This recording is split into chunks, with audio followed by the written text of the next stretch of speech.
మా తల్లి మా డాడీ చంపించింది. ఓ కుమారుడి ఆవేదన. వివాహేతర బంధానికి అడ్డు. తమ్ముడు ప్రియుడితో కలిసి కట్టుకున్న భర్తనే కడతీర్చిన భార్య. వివాహేతర సంబంధానికి అడ్డు. తమ్ముడు ప్రియుడితో కలిసి కట్టుకున్న భర్తనే కడతీర్చిన భార్య. పెళ్ళై 22 సంవత్సరాలు అవుతుంది. వారికి 3 పిల్లలు కూడా. కానీ ఆ భార్య మాత్రం 3 ఏళ్లుగా వేరే వ్యక్తితో వివాహేతర సంబంధం పెట్టుకుంది. అక్కడితో ఆగకుండా తమ్ముడు ప్రియుడితో కలిసి దారుణంగా భర్తను చంపించింది. కారు రెంట్కు తీసుకొని యాక్సిడెంట్ చేయించి అంతమొందించింది.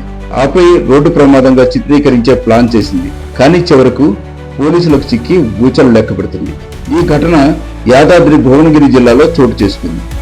వివాహేతర సంబంధాల మోజులో భార్యలు కట్టుకున్న భర్తలను అత్యంత కిరాతకంగా అంతమొందిస్తున్న ఘటనలు రోజురోజుకు ఆందోళనకరంగా మారుతున్నాయి.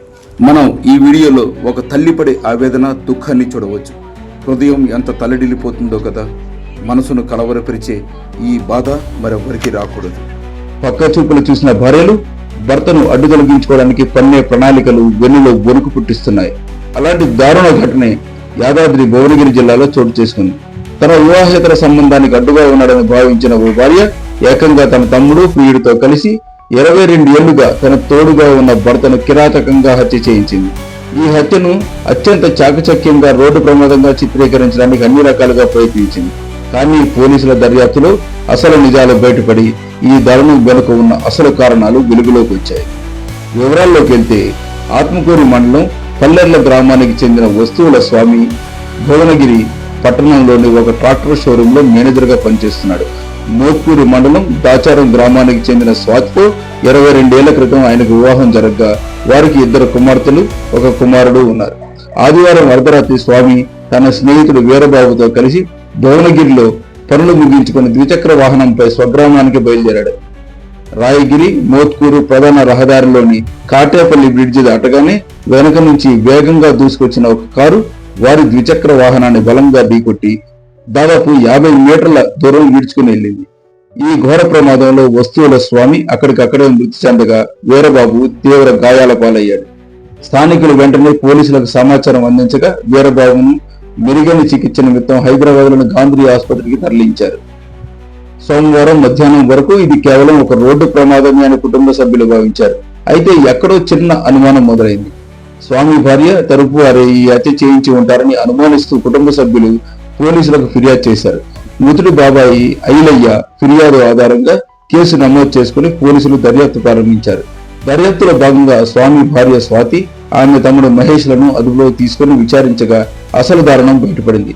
స్వామి భార్య స్వాతికి తుర్కపల్లి మండలం పల్లెపహాడ్కు చెందిన సాయి కుమార్ తో గత 3 ఏళ్లుగా వివాహేతర సంబంధం కొనసాగుతుంది. ఈ విషయం తెలుసుకున్న భర్త స్వామి పలుమార్లు ఆమెను మందలించాడు. దీంతో తన వివాహేతర సంబంధానికి భర్త అడ్డుగా ఉన్నాడని భావించిన స్వాతి అతడిని అడ్డు తొలగించుకొని పథకం పన్నింది.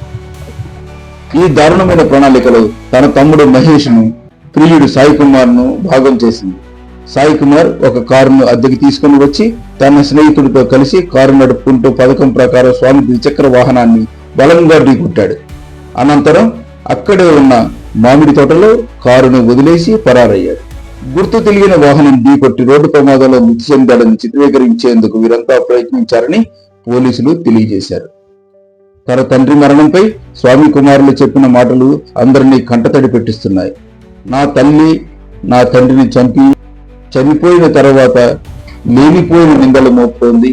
మా తండ్రి చాలా మంచోడు, మా మామయ్య కూడా మోసం చేసిండు, డబ్బులు తీసుకొని మా డాడీని చంపించిండు, మా అమ్మే డాడీని చంపించింది అని చిన్నారి చెప్పిన మాటలు అందరినీ కంటతడి పెట్టించాయి. మృతదేహాన్ని పోస్ట్ మార్టం నిమిత్తం భువనగిరి ఏరియా ఆసుపత్రికి తరలించారు. ఈ ఘటనతో స్వాతి, మహేష్ లను పోలీసులు అదుపులోకి తీసుకున్నారు. వాహనం నడిపిన సాయి కుమార్, వాహనంలో ఉన్న మరొకరిని ఇంకా పట్టుకోవాల్సి ఉన్నది. భార్య చేతిలో మరో భర్త బలి. తండ్రితో కలిసి దారుణం. వికారాబాద్ జిల్లా తాండూరు మండలం మల్కాపూర్ గ్రామంలో దారుణం చోటు చేసుకుంది. కట్టుకున్న భర్తను ఒక భార్య కిరాతకంగా హతమార్చింది. తండ్రితో కలిసి దారుణానికి ఒడగట్టింది. భార్య ప్రవర్తన సరిగా లేకపోవడంతో మందలించాడని హతమార్చింది. ఘటనపై కేసు నమోదు చేసుకున్న పోలీసులు విచారణ చేపట్టారు. మేఘాలయ హనీమూన్ ఘటన దేశవ్యాప్తంగా సంచలనం సృష్టించిన సంగతి అందరికీ తెలిసిందే. పెళ్లైన వారం రోజులకే ప్రియుడితో కలిసి కట్టుకున్న భర్తను హతమార్చిందో ప్రబుద్ధురాలు.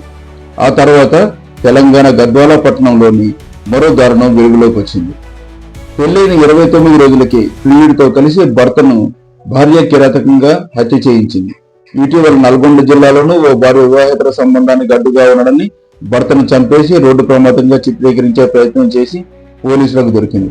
ఇలా భార్యల చేతిలో భర్తలు హతమవుతున్న ఘటనలు కలవరానికి గురి చేస్తున్నాయి. తాజాగా వికారాబాద్ జిల్లాలోని ఒక వ్యక్తి భార్య చేతిలో హతమయ్యాడు. తండ్రితో కలిసి భర్తను దారుణంగా హతమార్చిందో మహిళ. బీహార్లో సంచలన ఘటన వెలుగు చూసింది. వివాహమైన కొద్ది రోజులకే భర్తను హత్య చేయించింది. ఓ నవవధువు సొంత మేనమామతో వివాహేతర సంబంధం ఉండడంతో భర్తను హత్య చేయటం. ఈ వివరాలు రేపటి ఎపిసోడ్లో మీకు తెలియజేస్తాను. భర్తే ముద్దు వేరెవరు వద్దు అని చెప్పే వార్తా విశేషాలతో మళ్ళీ కలుద్దాం.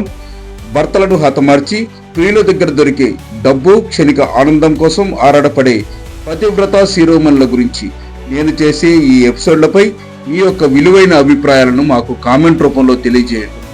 మరిన్ని వీరనారి పతివ్రతల వీడియోల కోసం ఛానల్ను సబ్స్క్రైబ్ చేసుకోండి.